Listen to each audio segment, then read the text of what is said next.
Fala pessoal, sou eu, Pedro Cláudio Miranda Hall, do terceiro A do SESI Senai Canaã, BEP, que é o último.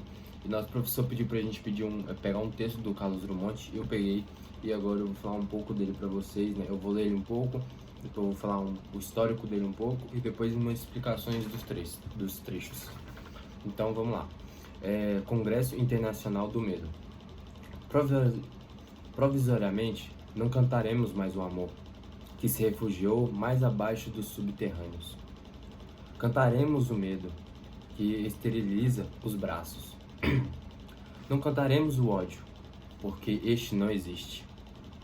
Existe apenas um medo, nosso pai e nosso companheiro.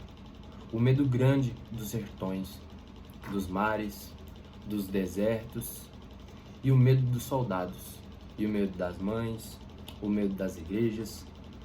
Cantaremos o medo dos ditadores, o medo dos democratas.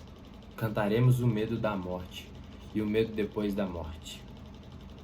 Depois morreremos de medo, e sobre nossos túmulos nascerão flores amarelas e medrosas. E agora eu vou explicar um pouco do histórico dele, né? Eu digitei com a minha letra, tudinho. Com a minha letra não, eu digitei. Mas eu fiz isso daqui, depois eu também vou te mandar, professor. Foi com as minhas palavras mesmo, eu estudei um pouquinho, fiz isso daqui porque eu não sou, ótimo em relembrar as coisas, né?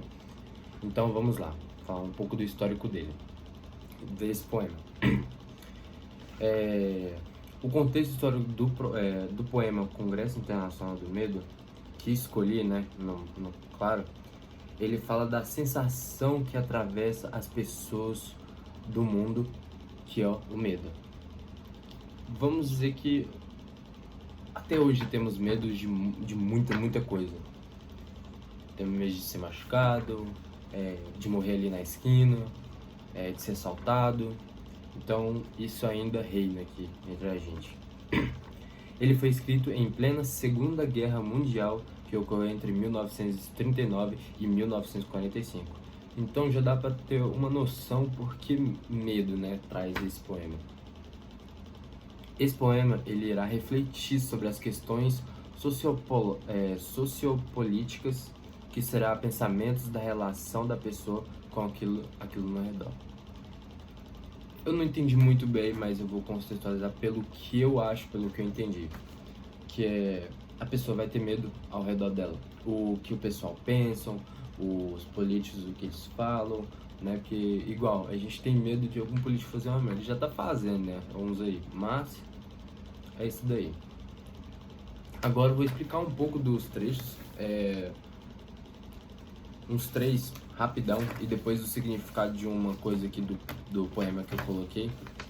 Então, vamos lá. No primeiro, eu já coloquei aqui eu escrevendo mesmo.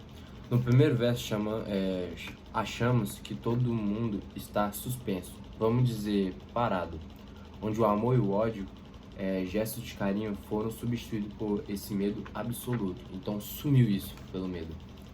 E o trecho provisoriamente, não cantaremos o amor, que se refugiou mais abaixo dos subterrâneos. Cantaremos o medo, que esteriliza os braços. Não cantaremos o ódio, porque esse não existe.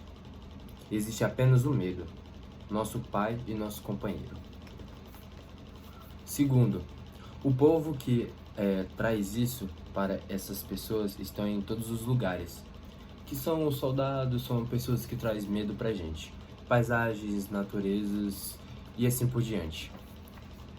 Tento desconfiar, tanto desconfiança e o estado em alerta permanente fazem com que cada um se torne mais solitário. Uma coisa triste, até temendo aqueles que amam. Então a gente tem medo até das pessoas que amam. Sim, a gente tem. Você aí que tá olhando esse vídeo pode falar, não tenho. Mas você tem medo de ser magoado pela essa pessoa que você ama, ou pelo seu pai, ou pela sua mãe, ou pelos seus avós. Você tem medo. De qualquer jeito você vai ter medo na sua vida sempre, porque sempre a sociedade vai trazer isso pra gente, medo. E o trecho o medo é grande O medo é grande dos sertões, dos mares, dos desertos e o medo dos soldados. O medo das mães, o medo das igrejas. Cantaremos o medo dos ditadores e medo dos democratas. E o último, que é o terceiro, pelo contrário, isso daqui é a explicação um pouco do trecho. Pelo contrário, elas lembram caráter frágil e breve da vida, convocando a ideia de que todos os seres humanos morrem e acabam virando uma flor. E alguns partem sem ter sequer desfrutado o tempo que passarão no nosso planeta. Então morre, mas pra mim eu entendi assim, você morre, mas ainda você tinha uma vida além pra continuar. Tinha os seus sonhos ainda pela frente, mas isso foi interrompido. E o último que eu coloquei aqui é o significado do poema, que, assim, eu coloquei assim, eu achei top, vamos dizer. Não é muita coisa tipo uau, mas é uma coisa foda. O significado desse poema é mostrar que ainda somos assombrados pelo terror e a crueldade do conflito que abalou o mundo todo. Que é a Segunda Guerra Mundial, mas aí tem o medo também. E sim, esse poema é um desabafo onde uma pessoa devia sobreviver numa época de mudanças brutas e violentas. Carlos Drummond. Para relembrar umas coisas, vou colocar duas imagens aqui do Carlos Drummond, se eu não me engano, e uma imagem aqui que é desse poema que eu li, entendeu? Mas é isso, foi esse o meu poema, e muito obrigado.